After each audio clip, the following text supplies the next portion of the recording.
दोस्तों, एक लड़का कई सालों से दुबई में काम करता था। इसी बीच उसकी शादी हो जाती है, लेकिन शादी के बाद जब वापस दुबई जाता है तो अपनी पत्नी के बिना उसका मन नहीं लगता है। वह हमेशा के लिए वह काम छोड़कर अपने घर आ जाना चाहता था कि ताकि अपने पत्नी के साथ वक्त बिता सके, लेकिन वह उस कंपनी में वापस नहीं जाता तो मालिक का बड़ा नुकसान होने वाला था कि कंपनी वालों ने एक आइडिया लगाया कि उसकी पत्नी को ही वहां पर बुला लिया जाए ताकि वह अपनी पत्नी के साथ भी रह सके और उसका काम भी न रुके।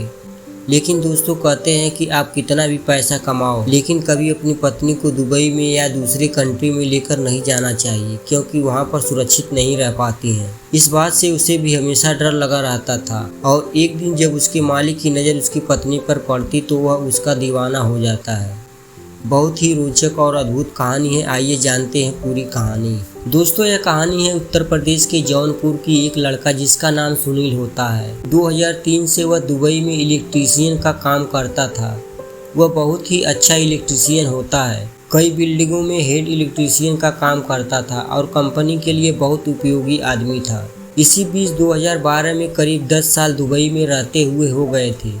उसकी उम्र 30 साल हो गई थी। अच्छे खासे पैसे भी कमा लेता है, तो वह सोचता है कि पैसे ज़्यादा कमाने से क्या फ़ायदा, शादी भी तो करनी चाहिए। एक दिन वह घर आता है और एक बहुत ही खूबसूरत लड़की जिसका नाम संध्या होता है उससे शादी कर लेता है। अब तो शादी के बाद सुनील और संध्या बहुत ही प्यार से रहने लगते, लेकिन कहते हैं कि अच्छे दिन कब खत्म हो जाते हैं पता ही नहीं चलता। 2-3 महीने यूं ही बीत जाते हैं और छुट्टी कब खत्म हो जाती है। उसके बाद संध्या को उसके मायके छोड़ देता है और उसके बाद दुबई चला जाता है। दुबई जाने के बाद उसका और संध्या का एक दूसरे के बिना दिल ही नहीं लगता। संध्या उसको फ़ोन करती है और कहती है कि आप मुझे छोड़कर कहाँ चले गए, आपके बिना मेरा मन ही नहीं लगता। सुनील कहता है कि अभी तो मुझे आज 1 महीने भी नहीं हुए हैं, अभी तो मुझे छुट्टी 2 साल बाद मिलेगी और जो तुम्हारा हाल है वही हमारा भी हाल है, लेकिन मैं क्या कर सकता हूँ। संध्या कहती है, मैं कुछ नहीं जानती, कैसे भी करके तुम आओ, कैसे भी करके आ जाओ मेरे पास, मैं तुम्हारे बिना नहीं रह सकती। फिर वह सोचता है कि बात सही है, 30 साल की मेरी उम्र हो गई है, अब तो मैंने शादी की है और अब मैं इतना पैसा कमा कर भी क्या करूँगा जब अपनी पत्नी को ही टाइम ना दे पाऊँ। दोस्तों, अब अपने मालिक से कहता है कि मैं अब घर जाना चाहता हूँ, मेरा हिसाब कर दीजिए। चूँकि वह 10 साल से काम कर रहा था, उसके फंड कट रहे थे, 2.5 लाख रुपए उसके बन रहे थे। उस हिसाब से सोचता पैसे आसानी से मिल जाएंगे, मैं घर जाऊँगा, वहीं पर कुछ काम करूँगा, लेकिन उसका यह रास्ता इतना आसान नहीं था। अब सुनील मैनेजर से कहता है कि मैं यहाँ काम छोड़ना चाहता हूँ, तो मैनेजर जो उसके शेख होते हैं उनसे कहता है कि एक बंदा है जिसकी शादी हो गई है, वह अपनी पत्नी के लिए अपने घर जाना चाहता है, लेकिन हमारे लिए बहुत उपयोगी बंदा है क्योंकि इलेक्ट्रीशियन उसका कोई जवाब नहीं है, वह नहीं रहेगा तो हमारा बहुत काम नुकसान हो जाएगा। फिर शेख कहते हैं कि कैसे भी करके उसको रोको, एक काम करो, उसकी पत्नी को ही यहाँ पर बुला लो। लेकिन मैनेजर कहता है कि यह आसान नहीं है, क्योंकि दोस्तों जो गल्फ कंट्री के रूल होते हैं, अगर कोई इंजीनियर है, कोई डॉक्टर है या कोई मैनेजर है या कोई बहुत बड़े पोस्ट पर है जिसकी कमाई कम से कम 2-4 लाख रुपए महीने हो, तभी वह अपनी पत्नी को वहां पर ले जा सकता है, क्योंकि वह नहीं चाहते हैं कि उनका स्टैंडर्ड कोई आकर इस तरीके से गरीब बंदा खराब करे। लेकिन इसका भी उपाय लोगों के पास था। वो लोग सुनील का फर्जी इंजीनियर की डिग्री बनवाते हैं और उसके बाद फिर उसकी पत्नी को आने की परमिशन मिलती है। संध्या का भी पासपोर्ट बनवाया जाता है। उसके बाद सुनील जाता है अपने गांव पर संध्या को दुबई लाने के लिए। तो संध्या को दुबई जाने का मौका मिला था और वो बहुत खुशी दुबई जाती है। वहां पर उसके लिए बेहतरीन फ्लाइट का इंतज़ाम किया जाता है। इसके बाद 2-3 दिन के बाद सारा इंतज़ाम होने के बाद सुनील काम पर वापस जाने लगता है।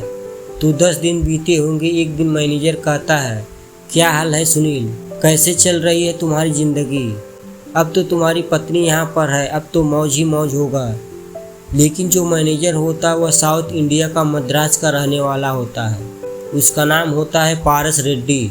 तो सुनील कहता है कि बहुत बहुत धन्यवाद सर, बहुत अच्छी तरीके से हमारी लाइफ चल रही है और आपने जितनी मदद की उसके लिए आपको बहुत बहुत धन्यवाद। तो पारस कहते हैं, धन्यवाद से काम नहीं चलेगा, कुछ पार्टी वगैरह करनी पड़ेगी। तो सुनील कहता है, सर इसमें कौन सी बड़ी बात है, जिस दिन आप कहें उस दिन आपको पार्टी दे देता हूँ। तो पारस कहता है भाई कहीं बाहर की पार्टी मुझे नहीं चाहिए, हम तुम्हारे घर पर आएंगे, तुम्हारी पत्नी को देखेंगे, तुम्हारी पत्नी के हाथों का बना खाना खाएंगे। लेकिन जब सुनील यह बात सुनता है तो वह डर जाता है, क्योंकि उसने सुना था कि कोई भी अपनी पत्नी को लेकर वहां पर जाता है तो उसको वहां के शेख वगैरह हड़प लेते हैं, उसके साथ बहुत गलत काम होता है। तो वह भी घबरा जाता है, कहता सर क्या घर पर आएंगे, कहीं बाहर ही आपको पार्टी दे देंगे जहाँ पर आप कहें। लेकिन मैनेजर कहा नहीं, तुम्हारे घर पर ही आएंगे और तुम बाहर क्या पार्टी दोगे, बाहर तो हम रोज ही खाते हैं। तो सुनील कहता है ठीक है सर, किस दिन आप आएंगे। तो पारस कहता है बुधवार के दिन छुट्टी रहती है, उसी दिन आएंगे। दोस्तों बुधवार का दिन आता है, सुबह से ही सुनील और उसकी पत्नी संध्या उसके खातिरदारी में लग जाते हैं। कई तरीके के लोग खाना बनाते हैं और उसके बाद शाम को 7 बजे पारस रेड्डी और उसके साथ 2 और लोग उसके फ्लैट पर आते हैं और घर आकर के बैठ जाते हैं। खाने पीने का इंतजाम तो था ही, उसके सामने एक से एक अच्छा खाना आने लगता है। वह लोग खाते हैं, पीने की व्यवस्था कर रखी थी और पीते हैं। रात 11 बजे तक पार्टी चलती है। यह लोग इतने पीते हैं, तीनों लोग ज़्यादा नशा में हो जाते हैं। फिर जो पारस रेड्डी होता है कहता भाई सुनील तुमने अपनी पत्नी का मुँह नहीं दिखाया।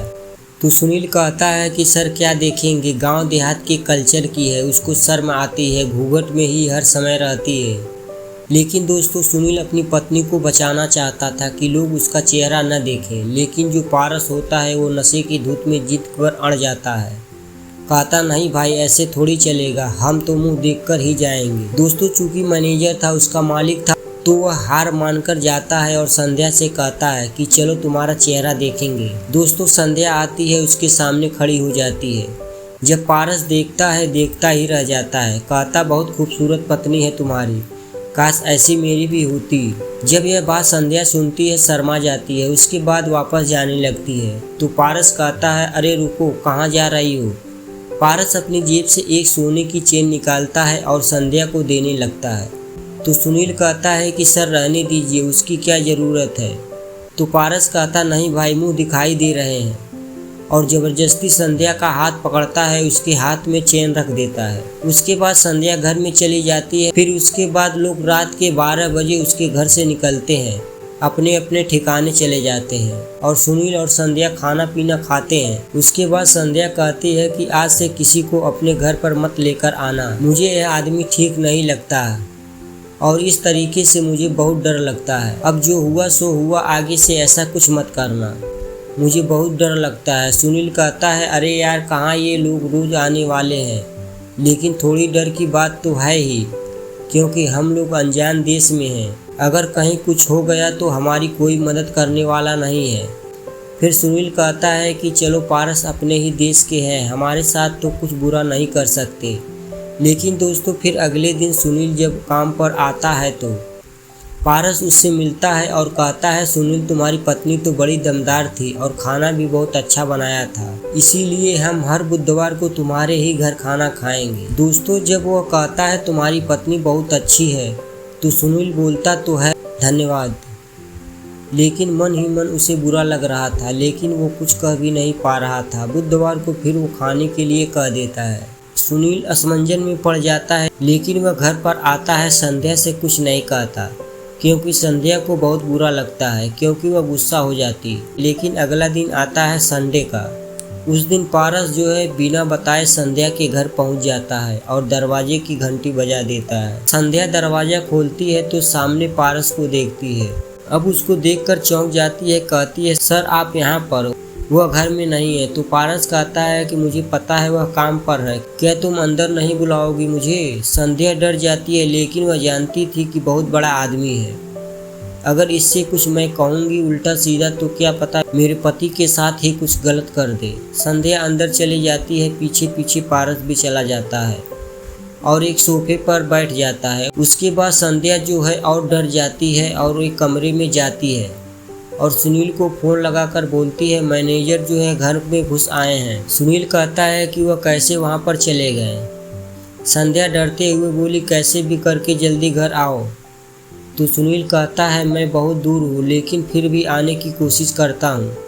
तभी फोन कट जाता है। संध्या फिर जाकर उसको देखती है तो पारस वहाँ पर बैठा रो रहा था। अब उसको समझ में नहीं आता, वह हैरान रह जाती है कि यहाँ पर बैठकर क्यों रो रहा है। संध्या उससे कुछ पूछती भी नहीं क्योंकि वह तो डर रही थी। 2 घंटा वहीं पर बैठकर रो रहा था। तब तक वहाँ पर सुनील आता है। सुनील जब उसको रोता हुआ देखता है तो संध्या कहती है, जब से आए हैं तब से ऐसे ही रो रहे हैं। सुनील जाकर पूछता है, क्या हुआ, आप रो क्यों रहे हैं? तो पारस और जोर से रोने लगता है। फिर वह पूछता है, सर आप यहाँ आकर क्यों रो रहे हैं, क्या बात है? तभी पारस अपनी कहानी बताता है। बोलता है, सुनील मेरी भी तुम्हारी तरह पत्नी थी, लेकिन उसने दूसरी शादी कर ली क्योंकि मैं पैसों के पीछे भागता रहा। वह बार बार मुझे फ़ोन करती रही कि तुम आ जाओ, तुम्हारे बिना मेरा मन नहीं लगता है, मेरा दिल नहीं लगता। लेकिन मैंने पत्नी के बजाय पैसों को अहमियत दी और उसने दूसरी शादी कर ली। आज मेरे पास करोड़ों रुपए है, लाखों रुपए महीना कमाता हूँ, लेकिन आज मेरी ज़िंदगी भिखारियों जैसी है। तो सुनील कहता है, सर आप यहाँ पर किस लिए आए हैं, आखिर क्या काम है? तो पारस कहता है कि मैं तुम्हारी पत्नी से पूछने आया था कि अगर तुम्हारी नज़र में मेरे लिए कोई लड़की हो तो मेरी भी शादी करवा दो। सुनील हैरान हो जाता है और कहता, सर आपकी उम्र 40 साल की हो गई है, कौन सी लड़की आपसे शादी करेगी?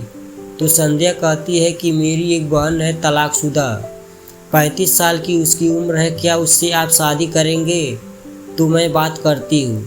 तो पारस कहता है कि कैसी भी लड़की हो बस मेरी शादी करवा दो, क्योंकि घर पर भी मेरा कोई नहीं है, माता पिता थे उन दोनों की मौत हो चुकी है, मैं अकेला पड़ गया हूँ, रिश्तेदार भी कोई मतलब नहीं रखते हैं। तो संध्या कहती है, ठीक है मैं बात करूँगी। तो उसके बाद वह अपनी माँ से गांव में कॉल करती है, जौनपुर में अपनी बहन से बात करती है और कई बार सुनील और संध्या की पारस से बात होती है। अंत में दोनों लोगों को भी लगता है कि पारस वाकई में सही आदमी है।